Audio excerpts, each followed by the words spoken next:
दोस्तों, क्या होगा अगर चंद्रमा यानी हमारा उपग्रह एक विशाल एस्ट्रॉइड से टकरा जाए और नासा को इसे रोकने के लिए परमाणु बम का इस्तेमाल करना पड़े।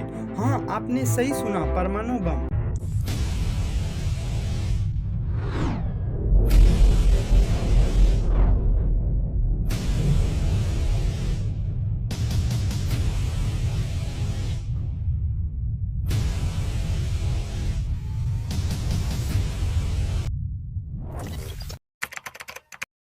नासा और अंतर्राष्ट्रीय वैज्ञानिकों ने हाल ही में चेतावनी दी है कि 2024 YR4 नामक एक 200 फुट चौड़ा एस्ट्रॉइड दिसंबर 2032 में चंद्रमा से टकरा सकता है। अभी इसकी संभावना 4.3% है, लेकिन अगर यह सत्य हुआ तो नतीजा बेहद खतरनाक हो सकता है। अब आप सोच रहे होंगे आखिर नासा को परमाणु बम तक क्यों सोचना पड़ा। असल में इस एस्ट्रॉइड का द्रव्यमान बहुत अत्यधिक है, 5 करोड़ किलो से लेकर 93 करोड़ किलो तक है, यानी गणना करना लगभग असंभव है। अगर पारंपरिक तकनीकों से इसे हटाने की कोशिश की जाए तो गलती से चट्टान चंद्रमा की वजह पृथ्वी की ओर मुड़ सकती है।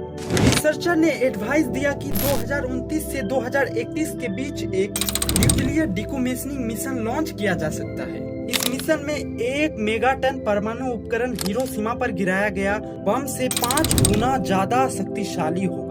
एस्ट्रॉइड की सतह से लगभग 85 मीटर ऊपर विस्फोट किया जाएगा। इससे सतह की चट्टान विस्क्रिय होगी और बाहर की ओर निकलने लगेगी, जिससे एस्ट्रॉइड अपनी कक्षा से थोड़ा सा हट जाएगा। और सबसे जरूरी बात, यह छोटे छोटे टुकड़ों में नहीं बटेगा ताकि मलबा फैलकर और भी बड़ा खतरनाक ना बन सके।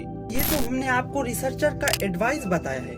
दोस्तों सोचिए, अगर यह एस्ट्रॉइड चंद्रमा से टकराता है तो क्या होगा। कंप्यूटर सिमुलेंस बताता है कि टकराव से 22 करोड़ पाउंड तक चंद्रमा की धूल और पत्थर अंतरिक्ष में उछल सकता है।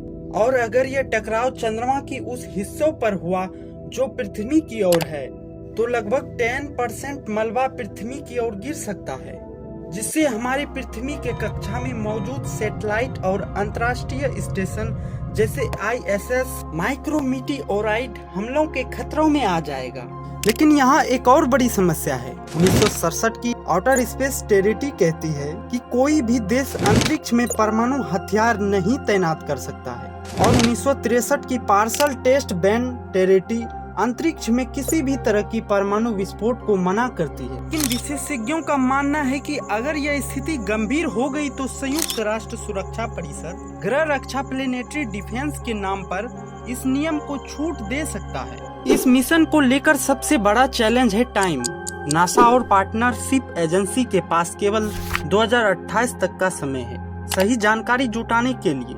उसके बाद 2029 से 2031 के बीच ही लॉन्च करना होगा, यानी हमारे पास तैयारी करने के लिए सिर्फ 3 साल है। स्पेस मिशन के इतिहास में यह समय सीमा अद्भुतपूर्व होगा।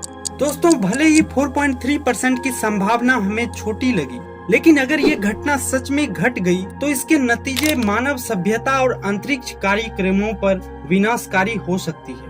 नासा और वर्ल्ड की सबसे बेहतरीन स्पेस सेंटर इस पर काम कर रही है और आने वाले वर्षों में हमें पता चलेगा कि क्या इंसान अपने चांद और अंतरिक्ष को बचाने में सफल हो पाएगा या नहीं। आपका क्या मानना है? क्या नासा का कोई वाकई चांद को बचाने के लिए परमाणु हथियार का इस्तेमाल करना चाहिए या इसके लिए कोई और सुरक्षा विकल्प होना चाहिए? अपने विचार कमेंट में जरूर बताइए। अगर वीडियो पसंद आई हो तो लाइक और शेयर करें और स्पेस से जुड़े नई कहानी जानने के लिए चैनल को सब्सक्राइब करना ना भूलें।